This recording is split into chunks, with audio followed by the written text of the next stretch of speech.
قلعہ روہتاس۔ شیر شاہ سوری کا تعمیر کردہ قلعہ روہتاس 948 ہجری میں مکمل ہوا، جو پوٹھوہار سرزمین کے وسط میں تعمیر کیا گیا۔ شیر شاہ سوری نے یہ قلعہ گکھڑوں کی سرکوبی کے لیے تعمیر کرایا تھا۔ دراصل گکھڑ مغلوں کو بروقت امداد دیتے تھے، جو شیر شاہ سوری کو کسی طور گوارا نہیں تھا۔ اس قلعے کے عین سامنے شیر شاہ سوری کی بنائی ہوئی جرنیلی سڑک گزرتی تھی، جو اب یہاں سے 5 کلومیٹر دور جا چکی ہے اور جی ٹی روڈ کے نام سے مشہور ہے۔ دوسرے قلعوں سے ہٹ کر قلعہ روہتاس کی تعمیر چوٹی اینٹ کے بجائے دیوہیکل پتھروں سے کی گئی ہے۔ ان بڑے بڑے پتھروں کو بلندیوں پر نصب دیکھ کر عقل دنگ رہ جاتی ہے۔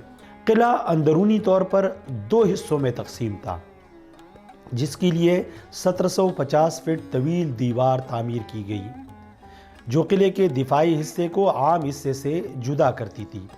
یہ ان قدیم روایتوں کا تسلسل تھا جن کے تحت فوجوں کی رہائش شہروں سے جدا رکھی جاتی تھی۔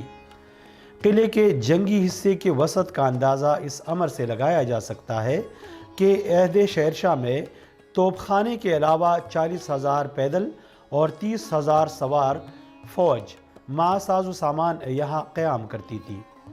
قلعے میں 86 بڑے بڑے برج یا ٹاور تعمیر کیے گئے ہیں۔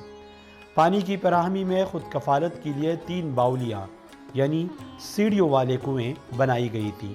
ان میں سے ایک فوجی حصے میں اور باقی دونوں پانی کے 5 ذخیرہ گاہوں سمیت قلعے کے دوسرے حصے میں واقع تھی۔ قلعے کے 12 دروازے ہیں، جن کی تعمیر جنگی حکمت عملی کو مد نظر رکھ کر کی گئی تھی۔ قلعے کے مختلف حصوں میں اس کے دروازوں کو بہت اہمیت حاصل تھی اور ہر دروازے کا اپنا مقصد تھا۔ مغربی سمت ایک چھوٹی سی ریاست علیحدہ بنائی گئی تھی، جو چاروں جانب سے دفاعی حصار میں تھی۔ اس کے اندر جانے کا صرف ایک دروازہ تھا۔ اس چھوٹی سی ریاست کے بلند ترین مقام پر راجہ مان سنگھ کی حویلی تھی، جو مغل شہنشاہ اکبر اعظم کا سسر اور اس کی فوج کا جرنیل تھا۔ قلعہ روہتاس کا سب سے قابل دید، عالیشان اور ناقابل شکست حصہ اس کی فصیل ہے۔ اس پر 68 برج، 184 برجیاں، کگرے اور سیڑھیاں ہیں، جو فن تعمیر کا نادر نمونہ ہے۔ اس کے برج صرف فصیل کی خوبصورتی ہی نہیں، بلکہ یہ قلعے کے مضبوط ترین دفاعی حصار میں بھی اہم کردار ادا کرتے ہیں۔ فصیل کی چوڑائی سب سے زیادہ ہے۔ فصیل کے چبوترے سیڑھیوں کے ذریعے ایک دوسرے سے منسلک تھے۔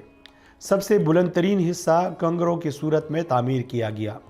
چبوتروں کی چوڑائی 3 فٹ سے زیادہ ہے اور یہ تیر اندازوں اور توپچیوں کے لیے استعمال کیے جاتے تھے۔ ان کی بلندی مختلف تھی، جو 8 فٹ سے 11 فٹ کے درمیان تھی۔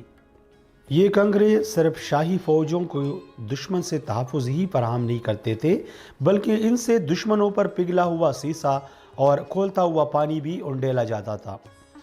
درمیانی چبوترے در حقیقت فوجیوں کے کھڑے ہونے کی جگہ تھی اور ان کی چوڑائی 4.5 فٹ سے 7 فٹ کے درمیان تھی، جبکہ چبوتروں کے آخری قطار کی چوڑائی 6.5 فٹ سے 8.5 فٹ کے درمیان تھی۔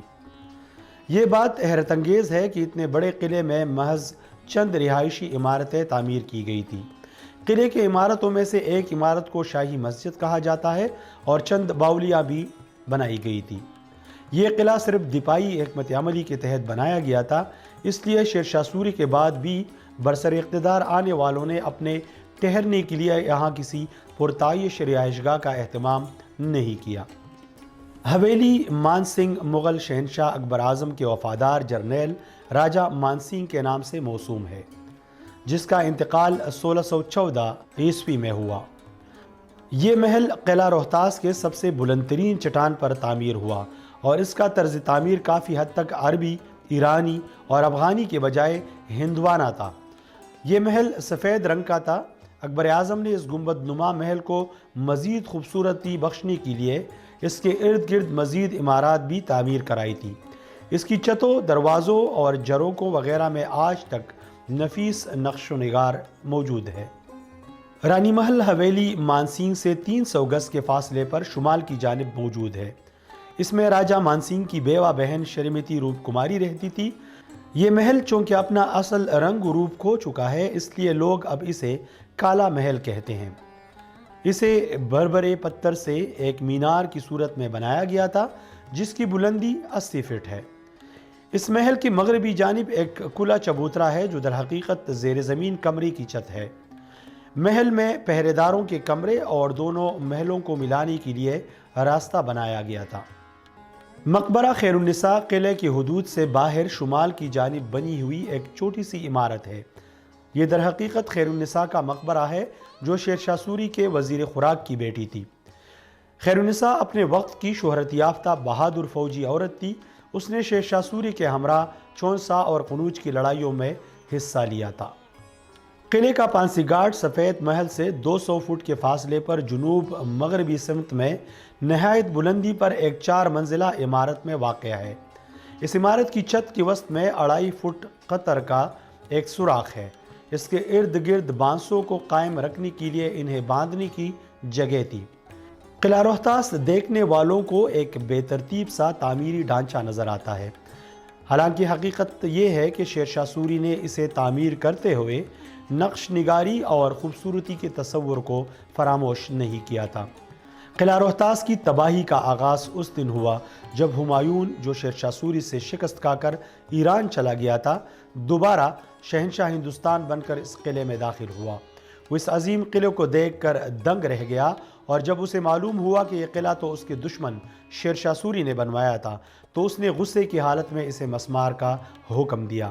بادشاہ کے معتمد خاص بیرم خان نے بادشاہ کو مشورہ دیا کہ اب یہ اسلامی ورثہ ہے اور اس پر قوم کا کافی پیسہ خرچ ہوا ہے، اس لیے اسے مسمار نہ کیا جائے۔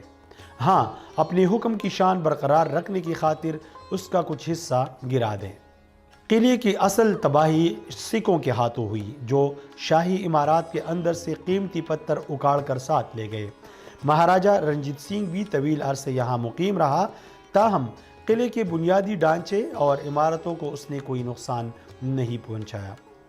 قلعے کے اندر مکمل شہر آباد ہے اور ایک ہائی اسکول بھی قائم ہے۔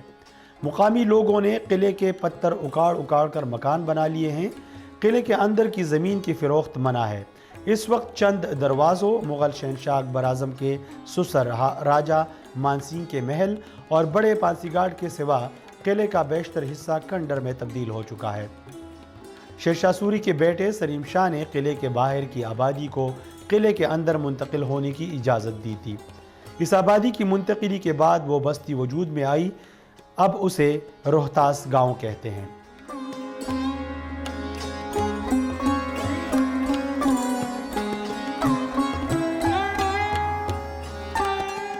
قلعہ روہتاس اب اقوام متحدہ کے ذیلی ادارے یونیسکو کے عالمی ثقافتی ورثے پہ شامل مقامات میں سے ایک ہے۔